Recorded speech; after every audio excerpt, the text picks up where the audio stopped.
Loom side से क्या चीज़ है जो हम अवॉइड करके या तो उसको एक्शन लेके हम उसको कंट्रोल कर सकते हैं वायर ब्रेकेज को।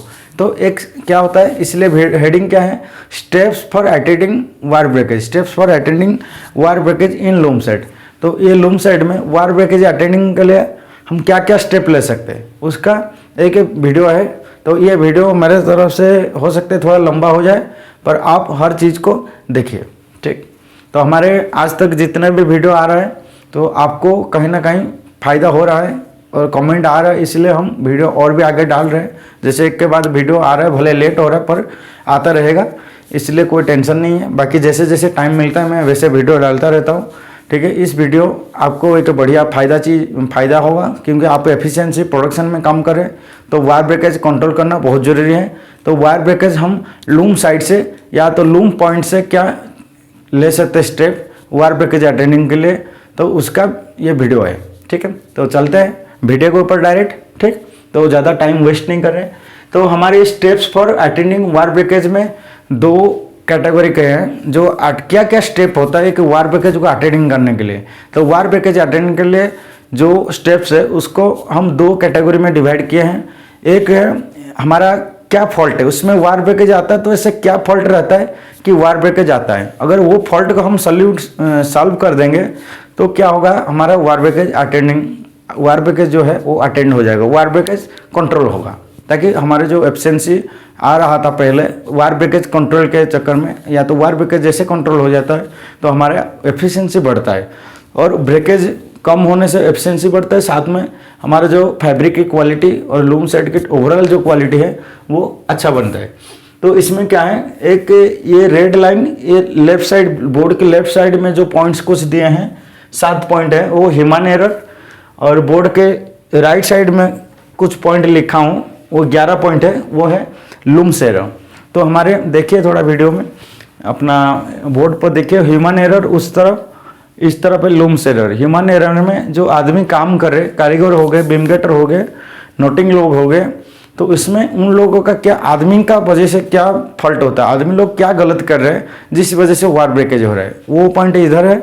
और लूम साइड से क्या फॉल्ट है, लूम के मशीनरी टेक्निकल साइड से क्या फॉल्ट है जो हमारे वायर ब्रेकेज बढ़ाने का रीजन होता है। तो इनडायरेक्टली जो रीजन होता है उसको अगर सही कर दिया जाए तो हमारे वायर ब्रेकेज अटेंड हो जाएगा, ठीक है। तो पहले चलते हैं हमारा ह्यूमन एरर क्या है। ह्यूमन एरर यानी आदमी लोग से क्या गलती हो रहा है जैसे हमारा वायर ब्रेकेज बढ़ रहा है।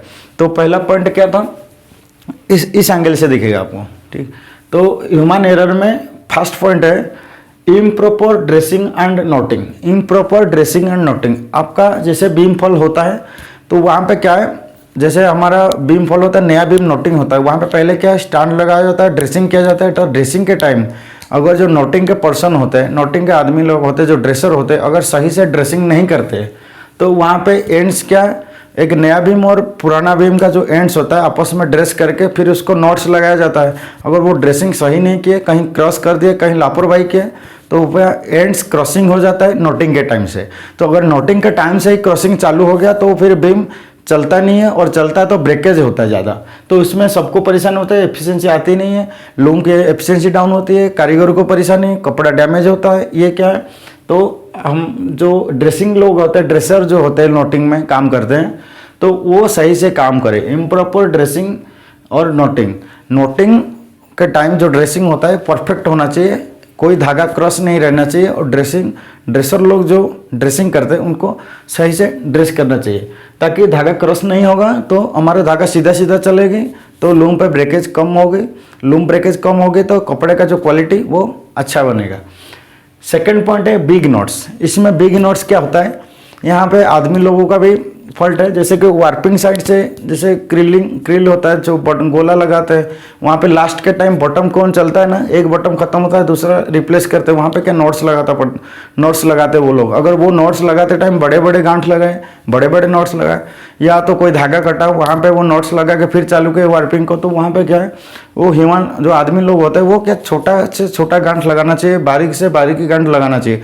अगर वो गांठ ऐसे ही लगा दिए मन मर्जी, या तो जल्दीबाजी या लापरवाही की वजह से बड़ा गांठ लगा दिए, तो उसमें क्या बड़े गांठ के चक्कर में हमारा बीम में ब्रेकेज आने लगता है, जो हमारे हिल्डवर ड्रॉप पिन भले पास हो जा रहे पर हील्ड वायर में फंसता है या तो रीड में फंसता है, जिससे हमारा क्या होता है, हमारा जो वायर ब्रेकेज बढ़ता है। और लूम साइड्स में क्या है, बीम गेटर लोग काम करते हैं, तो हमारे लूम साइड में कोई भी आदमी है, जैसे भी कोई सी धागा बीम के वार्प कटा है और वहाँ पे धागा में गांठ लगाया, और वो गांठ अगर सही मतलब जितना होना चाहिए बारीक से बारीक गांठ लगना चाहिए, उसका जो एंड्स होता है, टेल एंड्स होता है गांठ के, तो वो छोटा होना चाहिए। गांठ जितना छोटा लगेगा और बारीक से लगेगा तो क्या होगा, वो रीड हील्ड वायर और रीड को पास करके मतलब लूम चालू रहेगा। अगर हील्ड वायर रीड पास नहीं हुआ तो वहाँ पे क्या सिंगल ब्रेकेज हो सकता है या तो मल्टीपल ब्रेकेज हो सकता है। तो बिग नॉट्स एक मेजर पॉइंट्स होता है वायर ब्रेकेज के लिए। तो पहला पॉइंट था improper dressing, second point big knots, फिर तीसरा पॉइंट क्या है, ends drawing with more cross. कभी कभी क्या होता है, ये क्या अनस्किल्ड वर्कर होते हैं, जो हमारे एक ड्रॉप पिन है, उसके ड्रॉप पिन के सामने जो हिल्ड वायर है, उसी हिल्ड वायर के थ्रू लेना है वो धागे को। अगर वो ड्रॉप पिन में जो धागा है उसके बराबर हिल्ड वायर में ना लेके फिर बगल वाले में क्रॉस करके ले जाते हैं, तो जैसे कि हिल्ड वायर में धागे को क्रॉस करके ले आ जाता है, तो ड्राइंग अगर क्रॉस होता है तो ड्राइंग क्रॉस होने की वजह से वहाँ मशीन चलती नहीं है, धागा तोड़ता है, ब्रेकेज बढ़ता है। तो and drawing with more cross, जब धागा भरते हो तो वहाँ पे क्रॉस नहीं होना चाहिए, तो वहाँ पे क्या है ब्रेकेज बढ़ता है। चौथा पॉइंट है poor cleaning of loom.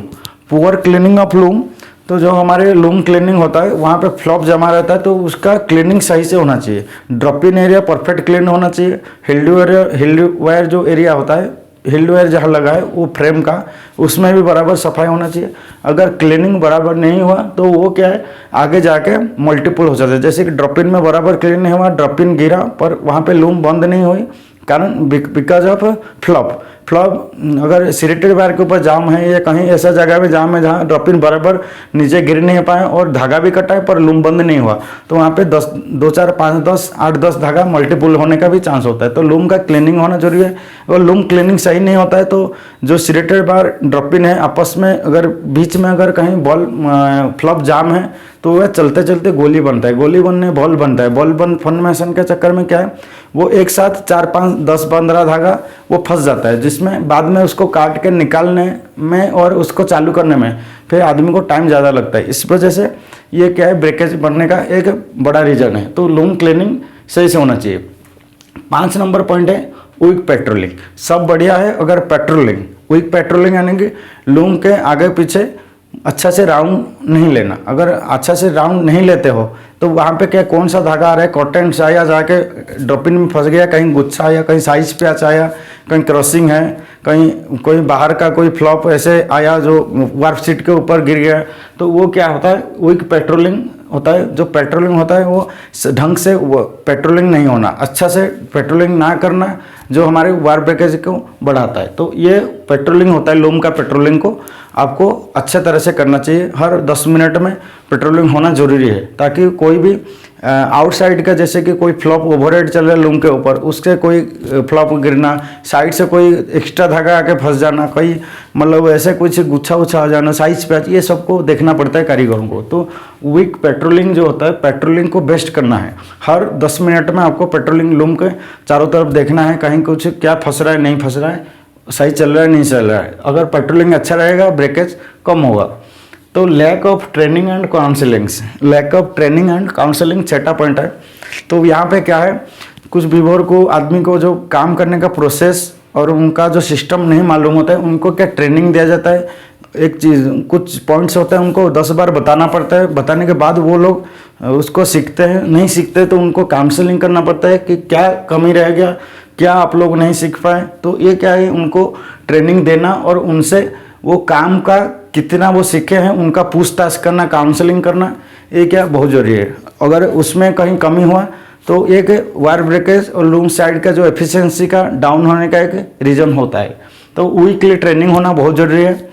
Not giving priority for wire breakage, not giving priority for wire breakage. Wire breakage हो रहा है पर उसके लिए कोई देखने वाला नहीं है, या तो उसका शॉर्ट करके लूम को एक लिस्ट बना के, हमारा 100 लूम के खाता है वहाँ 10-12 लूम जो वायर ब्रेकेज हो रहा है वहाँ पे लिस्टिंग करना होता है। पहले लिस्टिंग करो, उसके बाद देखना पड़ता है हाई मेजर वायर ब्रेकेज किस में है, उसमें फॉल्ट देखना पड़ता है, कहीं यार्न रिलेटेड प्रॉब्लम है, हो सकता है साइजिंग रिलेटेड प्रॉब्लम हो सकता है वार्पिंग रिलेटेड प्रॉब्लम हो, जो प्रॉब्लम है उसको फाइंड आउट करके उसको हिसाब से फिर एक्शन लेना पड़ता है। अगर यान रिलेटेड प्रॉब्लम है तो यान वाले को तुरंत उसका क्या है रिप्लाई मेल डालना पड़ता है, और वार्पिंग साइजिंग का फॉल्ट है तो तुरंत वार्पिंग साइजिंग वाले को दिखाना पड़ता है, रिपोर्ट करना पड़ता है कि ये प्रॉब्लम आया है तो उसको आगे ध्यान रखना है, नहीं तो फिर ब्रेकेज के बाद ब्रेकेज बढ़ता रहेगा। फिर और क्या है, कोई जैसे कि अगर हमारे लूम साइड से ब्रेकेज है तो उसमें क्या है बीम गेटर्स, फोरमैन, सुपरवाइजर्स और कारीगर लोग जो प्रॉब्लम आता है उसको तुरंत उसको ध्यान रखना चाहिए। जैसे अगर कारीगर भी काम करते हैं उसको 8 लूम 10 लूम 12 लूम जो चलाता है तो उसमें देखना होता है कौन से लूम पे ज़्यादा ब्रेकेज, जिस लूम पे ज़्यादा ब्रेकेज है तो उसको उसी लूम पे ही ध्यान देना होता है, भले वो उसके लेवल में जितना कर सके करे। अगर उससे नहीं होता है फिर बीम गेटर को पता है, बीम गेटर अपने हिसाब से जो क्रॉसिंग है बीम गेटर को काम क्या है, क्रॉसिंग अटेंड करना, कॉटेंड आ रहा है उसको देखना, साइज पे आ रहा है वो देखना।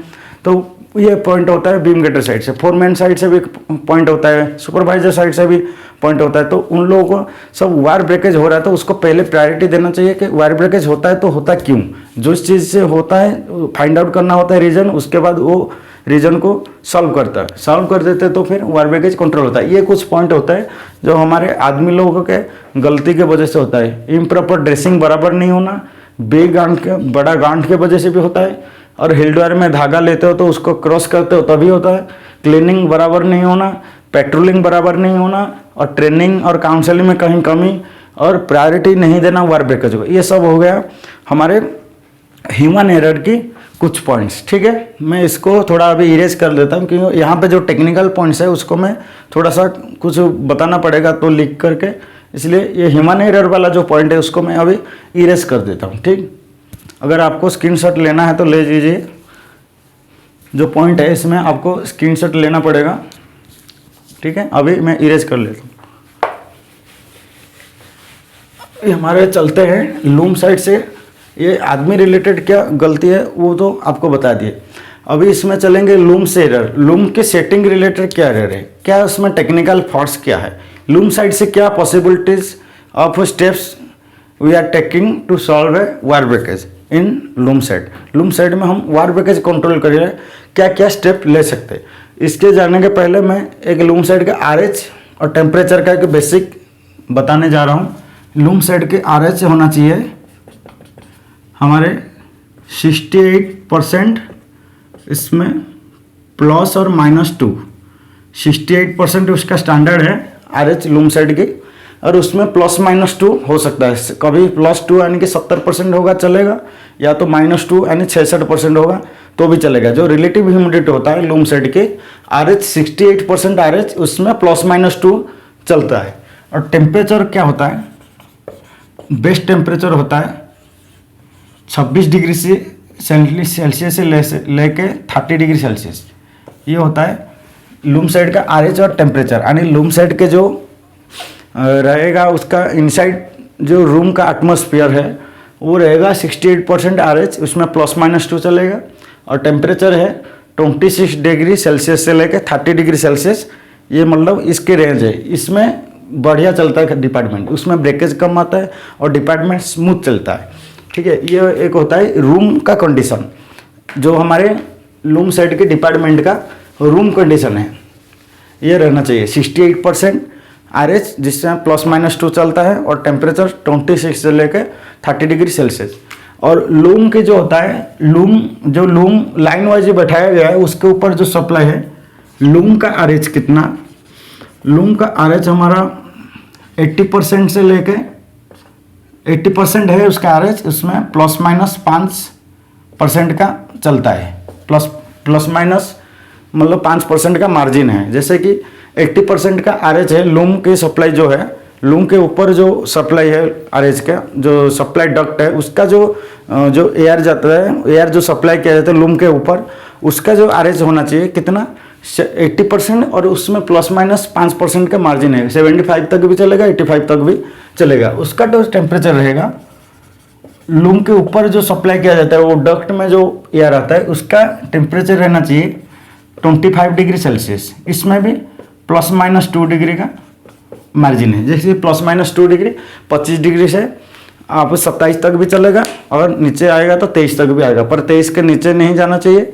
या तो 28, 30, 32 तक भी नहीं जाना चाहिए। तो 25 डिग्री लूम की टेम्परेचर स्टैंडर्ड और RH है 80%। जो लूम के ऊपर सप्लाई है, जो डक्ट बनाया गया लूम के ऊपर, उसमें जो एयर आता है उसका RH और टेम्परेचर, और डिपार्टमेंट का जो रूम होता है उसका एनवायरनमेंट का RH क्या रहेगा 68%, जिसमें ±2% का मार्जिन है, और टेम्परेचर है हमारे 26 डिग्री सेल्सियस से लेकर 30 डिग्री सेल्सियस। जो हमारे लूम साइड से एक वार ब्रेकेज कंट्रोल करने के लिए ये सबसे बड़ा रीजन होता है। अगर ये वेरिएशन हुआ, ये कहीं अप डाउन हुआ, तो ब्रेकेज कंट्रोल करना मुश्किल हो जाता है। फिर एफिशिएंसी जो 95% चला हुआ खाता वो 80% 85% में भी आ जाता है। इसलिए RH टेम्परेचर को बराबर मेंटेन करके रखना होता है एक डिपार्टमेंट में, ठीक है।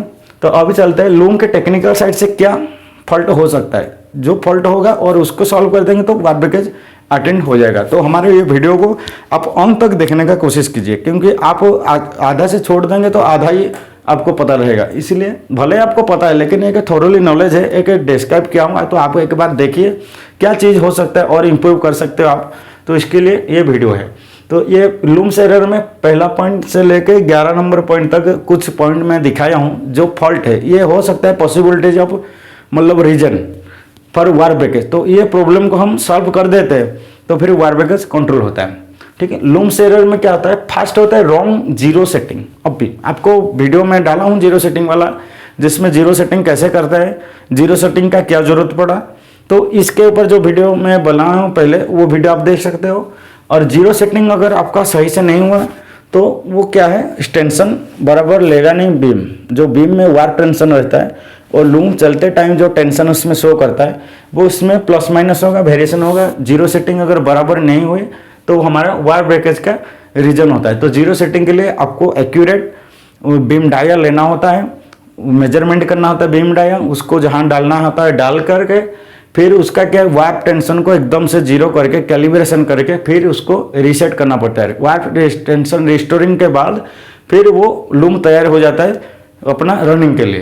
तो रॉन्ग जीरो सेटिंग होता है बीम सेटिंग के टाइम, जीरो सेटिंग किया जाता है जो नोटिंग गेटिंग के टाइम होता है। अगर उसमें आप गलती कर रहे हो, बराबर डाया नहीं ले रहे हो या तो डाया बराबर डाल नहीं रहे हो, तो वहाँ पे क्या है रॉन्ग जीरो सेटिंग होता है। तो उसको सही से जीरो सेटिंग सही से कराया जाए तो वार ब्रेकेज कंट्रोल होता है। ये पहला स्टेप। सेकंड स्टेप क्या है, बीम वाइब्रेशन। अगर लूम सेट करते हैं उसमें बीम वाइब्रेशन हो रहा है तो उसमें क्या है, हम आरपीएम अगर 900 चला रहे हैं तो बीम वाइब्रेशन हो रहा है 900 में भी, 800 में भी वाइब्रेशन हो रहा है, 900 में भी वाइब्रेशन हो रहा है, पर वाइब्रेशन हो रहा है तो ब्रेकेज होगा।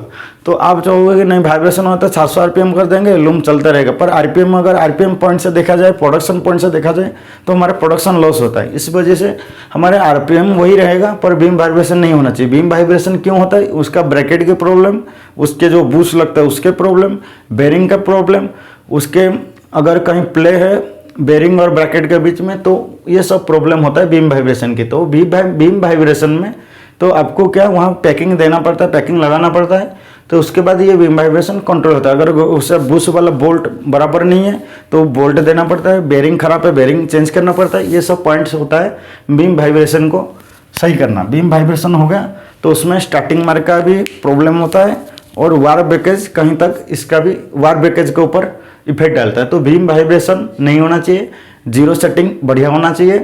तीसरा पॉइंट क्या है, वार्प सेंसर जो लगा है, वार्प स्टॉप मोशन, वार ब्रेकेज होता है तो लूम बंद करता है।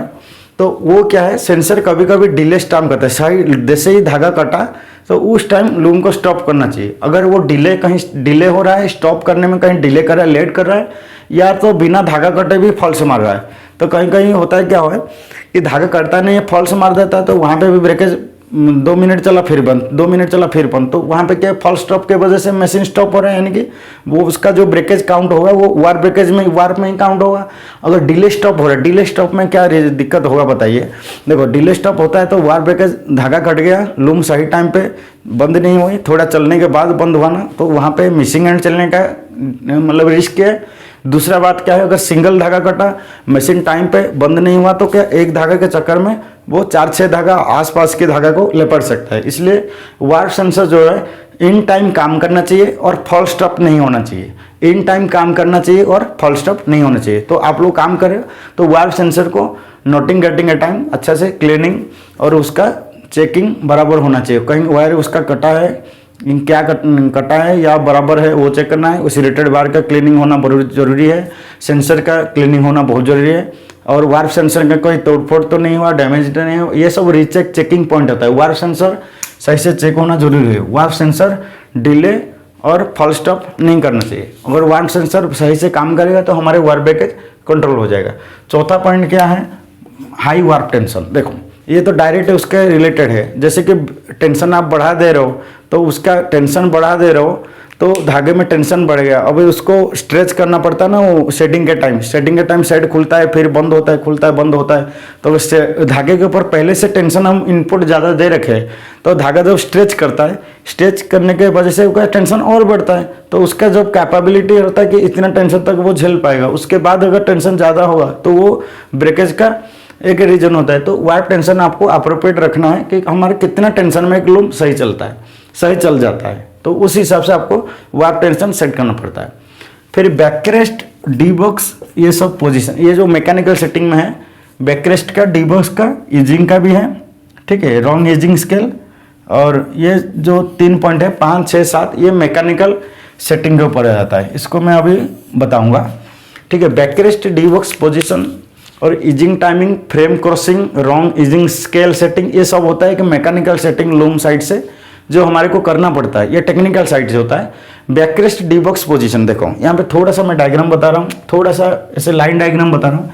जैसे मान लो ये बैकरेस्ट हो गया, तो बैकरेस्ट वार्प सीट ऐसे आ रहा है, तो डी बॉक्स इस पोजीशन में रहना चाहिए, डी बॉक्स के होके फिर अपना यहाँ पे सेट ओपन हुआ, ठीक है, ऐसे होके कपड़ा बनता है। अगर बैकरेस्ट के लेवल इधर है और डी बॉक्स को आप ज़्यादा ऊपर कर दे रहे हो, तो बैकरेस्ट क्या है वो इससे यू होकर फिर ऐसे आएगा, तो यहाँ पे ब्रेकेज बढ़ेगा। तो बैकरेस्ट के पैरेलल मतलब डी बॉक्स से रहना चाहिए। बैकरेस्ट के हाइट के अकॉर्डिंग हमारे को डी बॉक्स सेट करना पड़ता है। डी बॉक्स मतलब बैकरेस्ट के हाइट से ऊपर नहीं होना चाहिए, ज़्यादा नीचे नहीं होना चाहिए, कि पैरेलल हाइट में रहना चाहिए। बैकरेस्ट और डी बॉक्स दोनों बराबर में पैरेलल में रहना चाहिए।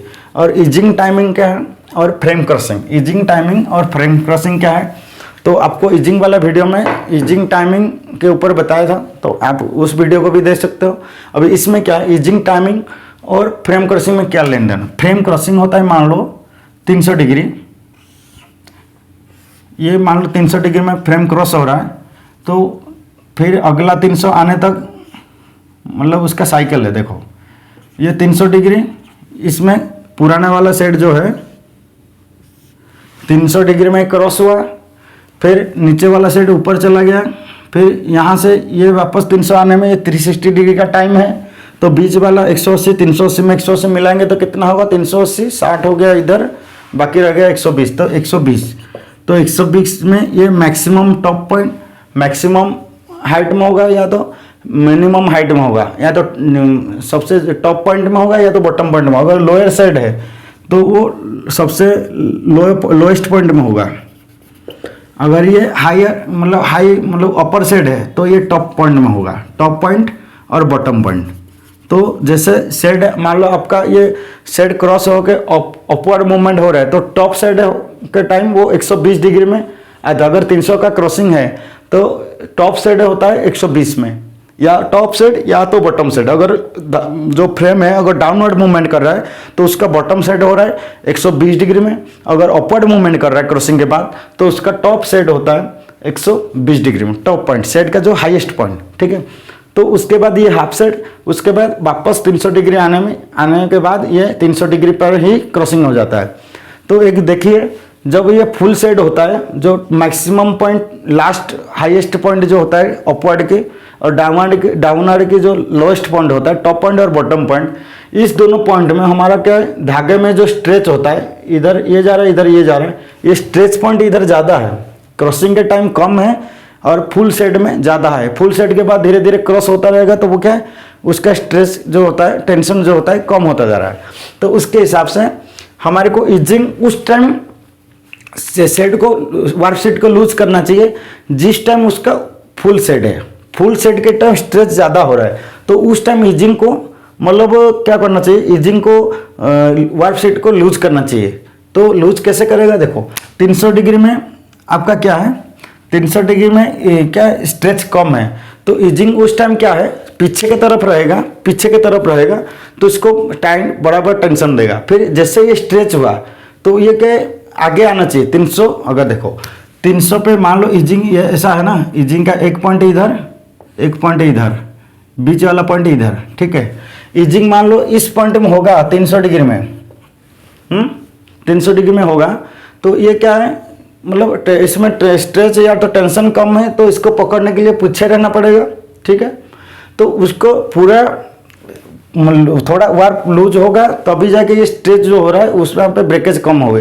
तो वहाँ पे मतलब इसका फुल सेट के टाइम ईजिंग को पूरा फ्रंट में रहना चाहिए। जब ये फ्रंट आ जाएगा यहाँ पे 120 पे, तो क्या होगा यहाँ पे फ्रंट में आ जाएगा, तो यहाँ पे ये होगा कि ये फ्रंट आ गया, फ्रंट में आ गया ईजिंग, तो उसका मतलब वार्प सीट को लूज कर दिया, और उस टाइम ये जो धागा में स्ट्रेच हुआ है, बढ़ा हुआ है टेंशन, स्ट्रेच होने की वजह से सेटिंग के टाइम, तो वो क्या यहाँ से लूज हुआ है, यहाँ पे स्ट्रेच हुआ है, तो वो क्या टेंशन को वहाँ पे मेकअप कर लेगा। तो इसके साथ तो हमारे क्या 300 जो इसके साथ फ्रेम क्रॉसिंग और ईजिंग क्रॉसिंग दोनों बराबर रहना चाहिए।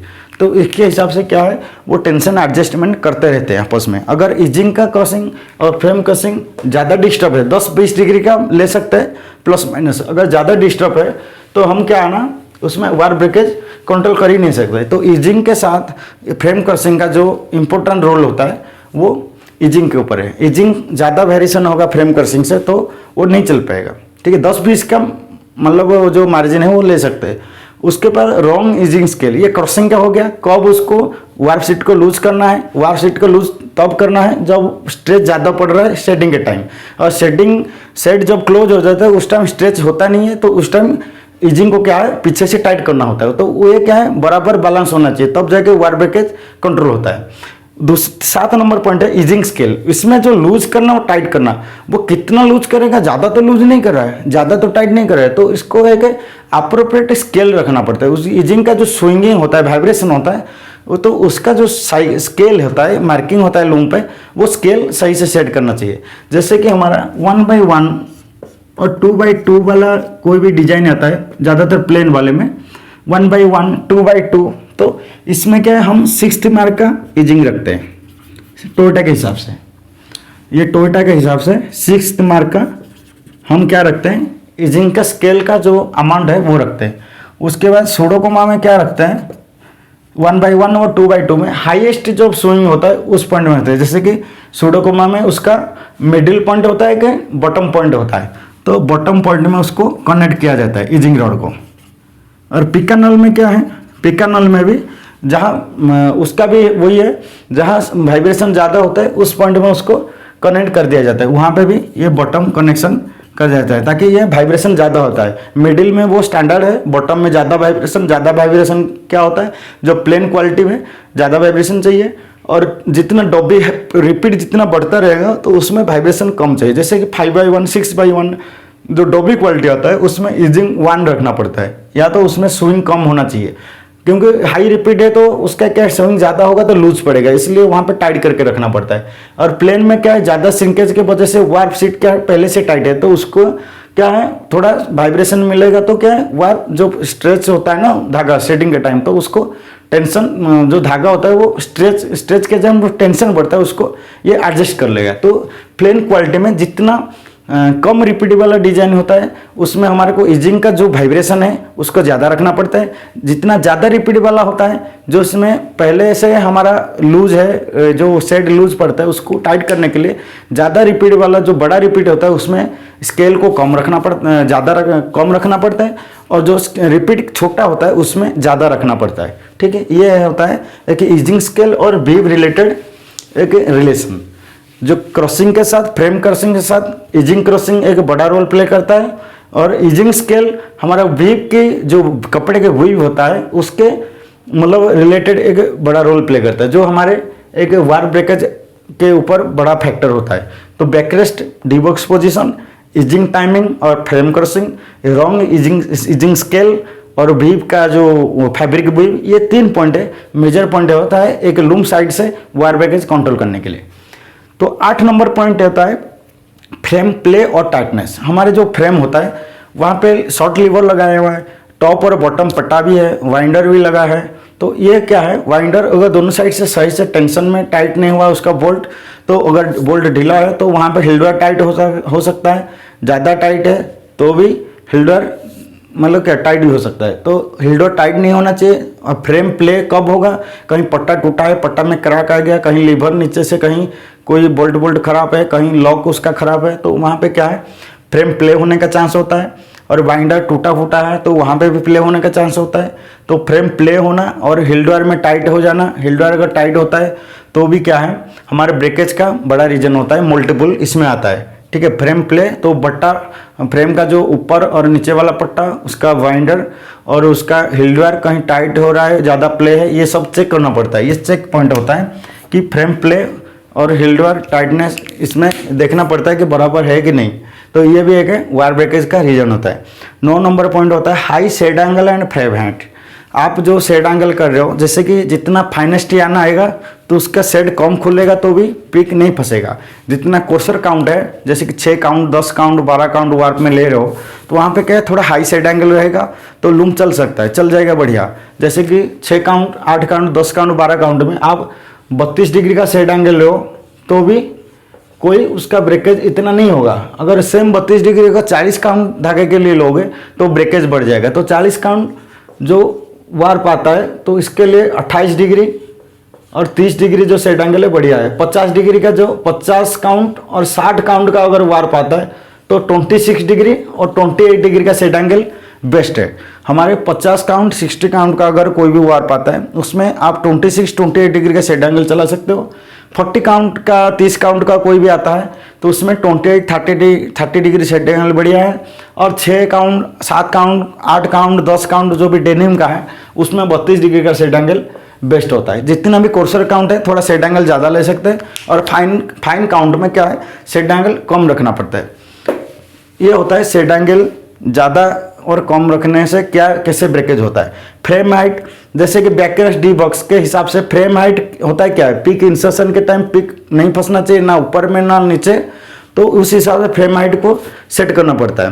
ठीक है, अगर फ्रेम हाइट ज़्यादा ऊपर है और बैकरेस्ट डी बॉक्स नीचे हो गया उसके अकॉर्डिंग, तो क्या होता है वो टेंशन वेरिएशन होता है, टेंशन ज़्यादा होता है लूम जो शेडिंग एरिया में, तो ब्रेकेज बढ़ता है। तो बैकरेस्ट डिवॉक्स और फ्रेम हाइट का जो पोजीशन है एक पैरेलल में रहना चाहिए। ठीक, तो डैमेज ड्रॉप इन और हिल्डवेयर ये चेक पॉइंट होता है। डैमेज ड्रॉप इन और हिल्डवेयर, ड्रॉप इन में कहीं डैमेज ड्रॉप इन है, जो ड्रॉप इन है कहीं स्क्रैचेस हो गए, कहीं उसका जो पत्ती है धार ज़्यादा हो गया शार्पनेस के वजह से वहीं से धागा कटता है, कहीं उसका धागा जो ड्रॉप इन है साइड से कट गया है तो वो सिलेटेड बार में फंसा रहता है, फंस जाता है, तो वहाँ पे क्या फॉल्स मारता है। तो डैमेज ड्रॉप इन कोई डैमेज है वो चेक करना होता है।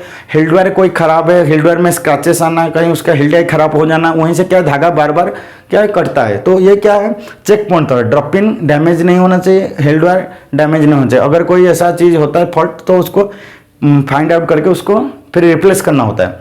हाई ड्वेल ऑफ शेड का हाई ड्वेल के वजह से भी ब्रेकेज बढ़ता है, शेड का हाई ड्वेल के वजह से ब्रेकेज बढ़ता है। देखिए मान लो शेड का ड्वेल होता है कि वेयर टॉप एंड वेयर जो अपवर्ड मूवमेंट और downward movement of healed frame remain constant, यानी कि अपवर्ड मूवमेंट ही हो रहा है और ये डाउनवर्ड मूवमेंट हो रहा है। ड्वेल होता है वही टाइम जहाँ पे अपवर्ड मूवमेंट में कोई परिवर्तन नहीं आएगा, डाउनवर्ड मूवमेंट में कोई परिवर्तन नहीं आएगा, और वो बीच वाला पोजीशन में जैसे कि मान लो अपवर्ड के ये मूवमेंट कर रहा होता है, फिर उसको आगे डाउनवर्ड भी होना है ना। मान लो 300 डिग्री का क्रॉसिंग है, उसका हाफ सेट होता है 120 में, तो 120 तक जाके एकदम से वो उस टाइम उसके बाद डाउनवर्ड नहीं होता है।